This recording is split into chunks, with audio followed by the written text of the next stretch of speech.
You keeping it warm for me, keeping my spot warm. Look at these two. My two little helpers. My little familiars. They like to help me. Thank you. Oh, thank you for kissing my eyeball. That was weird. And your breath is bad, but oh, I love you so much. I love you so much. I fucking love these guys so much. Okay, what's up? What's up, everybody? I feel like doing some channeling. I feel like doing some tarot, some oracle. I feel like doing some psychic readings, as is displayed here behind my Christmas tree. Because yes, the two can coexist. Just like how I'm a pseudoscientist and a scientist all rolled into one.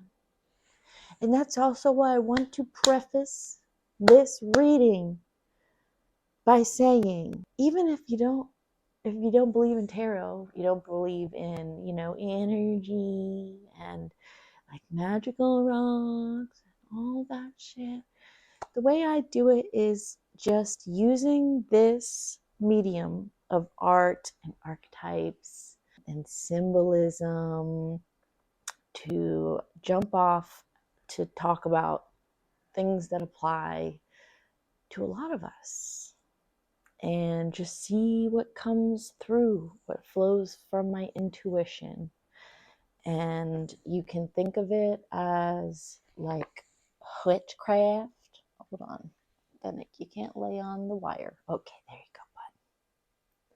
You can think of it as witchcraft. You can think of it as I'm channeling messages from higher dimensional entities that wish to directly connect with individuals on the other side of this camera, because time and space doesn't exist in the higher realms. You could think of it that way, or you could just think of it as a talkie time, a hangout, talk, reflect on yourself, reflect on the world around you, make some meaning. Fennec's digging a hole in the couch, for example. What does it mean?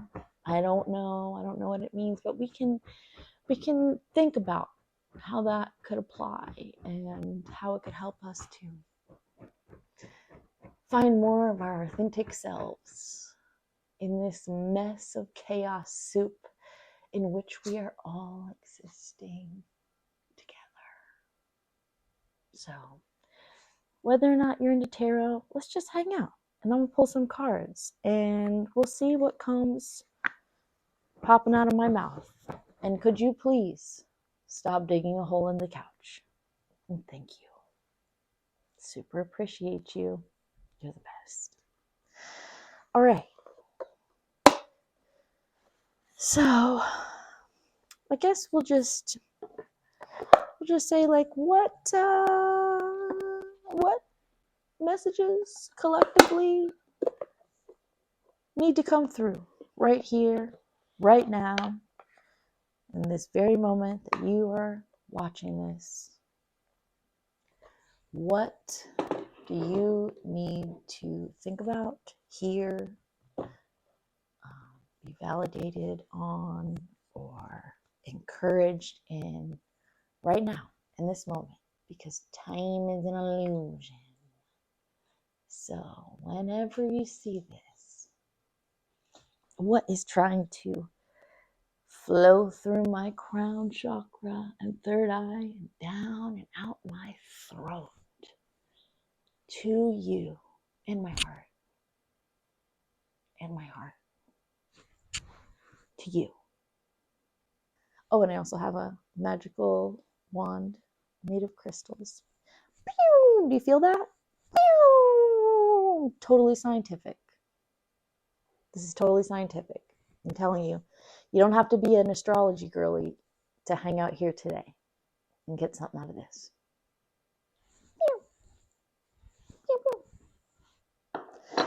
Let's go fucking wild. Let's start out with an oracle message. Oh, but first, that's a spicy tea. It's a spicy tea. Okay, Espíritu. I am an open vessel for the light to flow through. An open vessel of love for the world. Channeling the infinite cosmos. Knocking into my microphone that I'm not used to wearing. We're just gonna see. We're just gonna see what pops up. Almost. Exciting, right? I like to wait for one to just pop out or flip over or really make itself known to me. Like so. It's the same one that we showed in the beginning.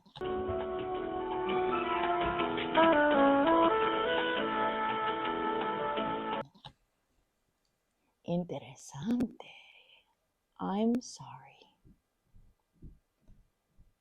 If you want to take a look at the art, I don't know how, I hope it's, it doesn't look like it's in the best focus, unfortunately, because it's got a lot of beautiful details, but you can see it clearly enough.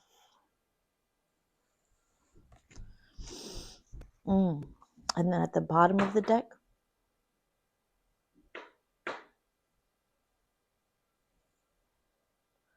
what the fuck? Dude, that was a scary noise. And of course, Fennec, fully chilling. People walk by minding their business. He gives them a piece of their mind, but now it sounds like somebody tried to open my fucking door and nothing. He kind of sucks at security. But he's cute, so we keep him on the payroll. Anyhow, I like to also often look at the bottom of the deck when I pull a card, because to me it represents the root of the issue, the base of the energy of which we are referencing. And that card is Loosen Your Grip. Beautiful. It says coping mechanisms, density, addiction, let God in. And for the I'm sorry, the key words for this one are defenselessness, writing past wrongs, and uprooting. Interesting. I'm really getting like ego death vibes from this for some reason. And it also feels like this has to do with interpersonal relationships of some sort. I suppose of any sort. It could also be about your relationship with yourself, frankly. I'm sorry, defenselessness, writing past wrongs, uprooting. This feels like honest vulnerability, reflection, taking accountability, lowering the defenses in order to be able to start fresh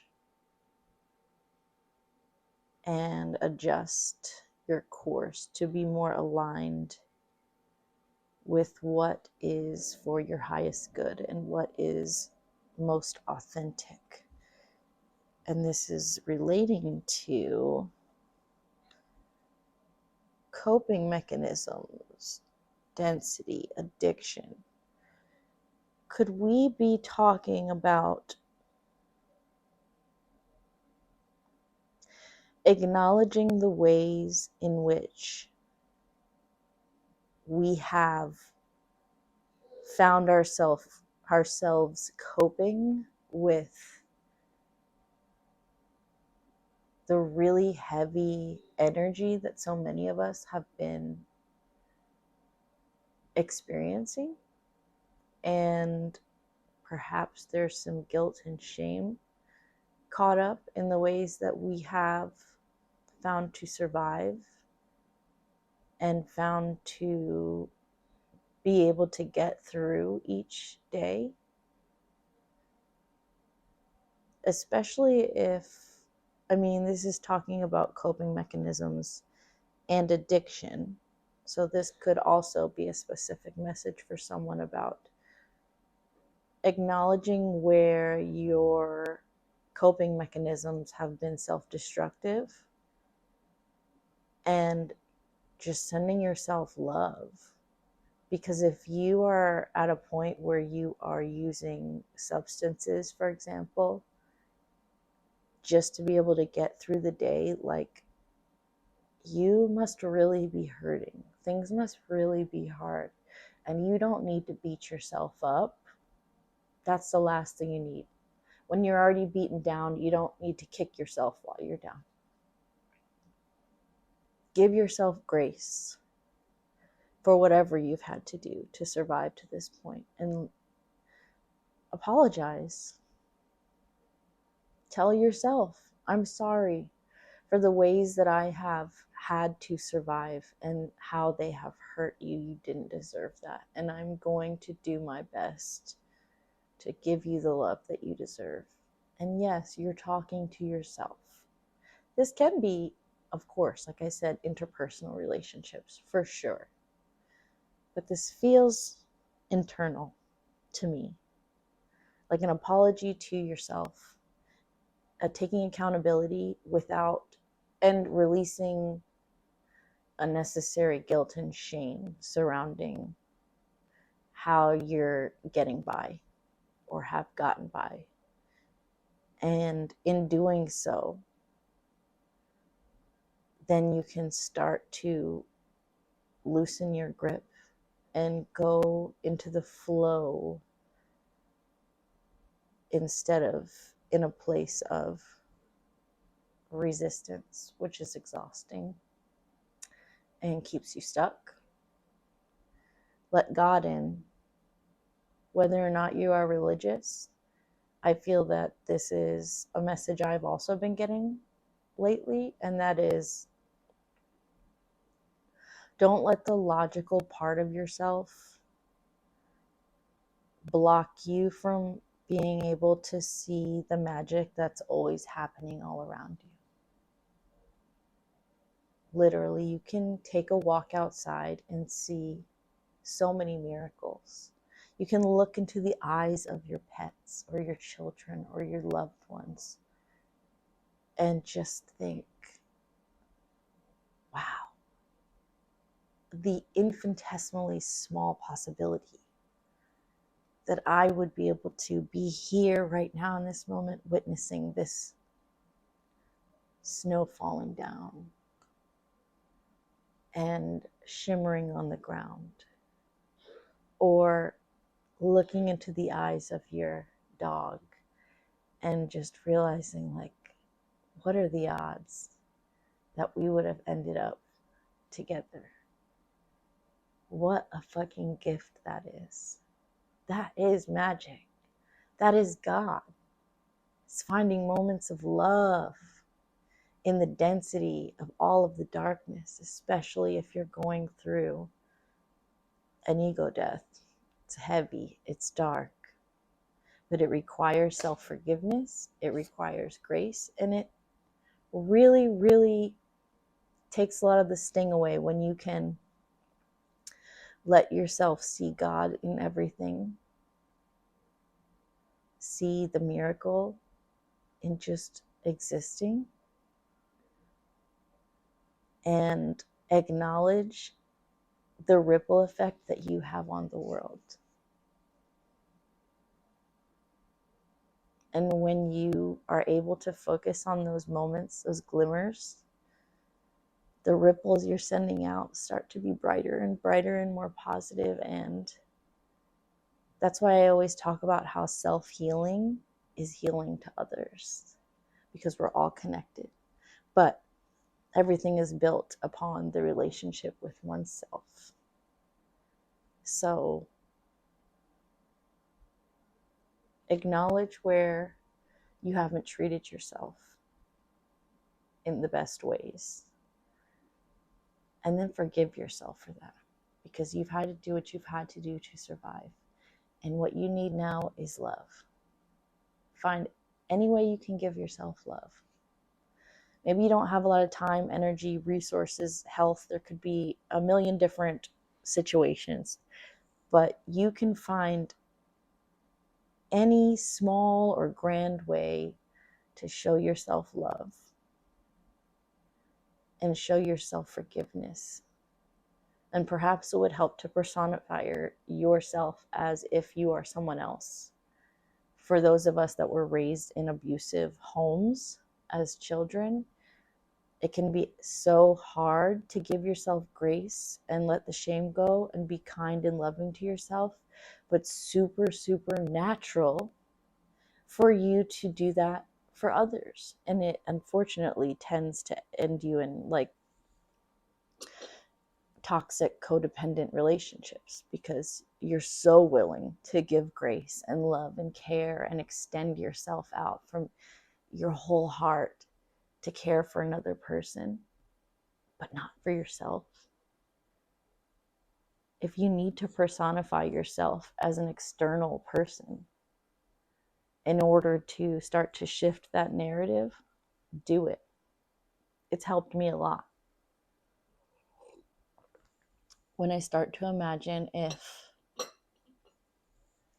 someone that I cared for very deeply came to me and explained everything about what they're going through and what they've done and how they're feeling, how would I respond to them? Would I kick them while they're down? Would I call them a dumbass? Would I say they're too much and that they're hopeless, and just all of the nasty things that can pop up in your head when you're thinking about yourself and all the mistakes you've made? Of course I wouldn't. I'm not a piece of shit. I know how to give love. It's just hard to accept love. So now the trick is like giving that love to me. And sometimes I like to think of it as me in different stages of my life. You know, most of us have heard about inner child work. That shit is potent and powerful. And when I think, how would I talk to a sweet little ginger girl who was living through hell and doing what she needed to do to survive? How would I treat her? And then I treat myself that way. And sometimes, because I don't have a lot of financial resources, I don't have a lot of time and energy. I'm a single parent living in a late stage capitalist dystopia. So I don't have a lot to give, but just little moments. I blow bubbles. I like to blow bubbles. I picked myself up a Pez dispenser. It's Superman the other day, because there's little libraries all around the city, and one of them is in front of the house of like this really quirky, cute British couple. Oh my God, they're so cute. And they stock it full of like little toys and candies and things for kids. And I treat my inner child to little gifts when I walk by there sometimes. And I got myself a little Superman Pez dispenser. And, you know, those little things, they sound insignificant, but they're not. They add up. And again, there's a ripple effect. And the kinder I am to my inner child, the kinder I am to my inner adult, the kinder I am to my outer child, my literal human child who is a teenager and who I really have to sometimes work hard to stay compassionate and patient toward, because teenagers will test those limits. But when I can find ways to be sweet to my inner teenager, my inner child, I find myself having a lot more empathy for my literal child And like I said, the ripple effect, it just goes on and on. And I think until we leave these meat suits, until we die, and we are able to transcend space and time and be able to really see the big picture like we can't now in these bodies, we'll never understand. We will never understand the reach that small little acts of kindness, things that other people don't even necessarily see, things that you're just doing for yourself, the positive effect that that could have on people throughout the world and time. There's no limitation to it. And that's such a beautiful thing to focus on, especially if you're doing the hard work of learning how to treat yourself the way that you treat others, and love yourself the way that you love others with your whole heart. And it happens in little increments and then leaps and bounds. So I do feel like I think that is enough of a message for today. I don't even think we're going to pull any tarot. Not this time. I want to marinate on this some more for myself. Be proud of yourself more. Forgive yourself. Love yourself. It's such a cliche thing that's like so fucking vague, and yet it's so profound. Give yourself the love that you give to others so freely. The love that you deserve. You deserve it. No matter what you've had to do to survive.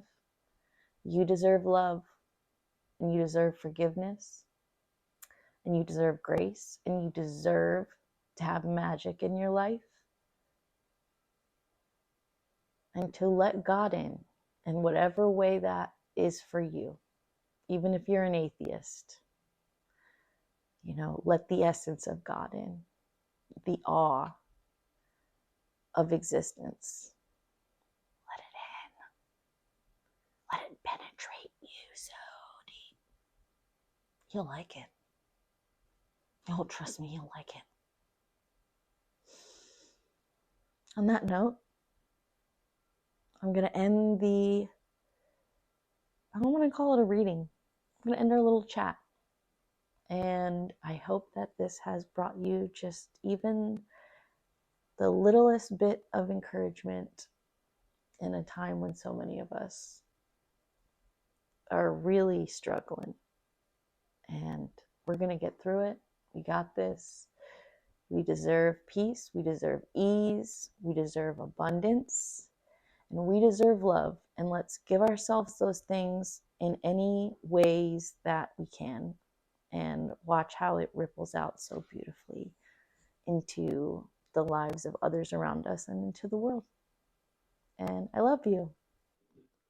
I pour myself a little tea.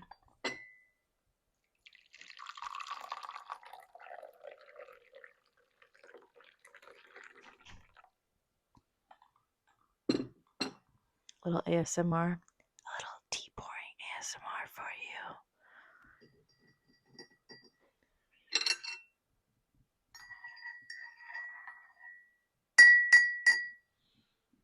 And now you're all hypnotized, and I'm going to brainwash you.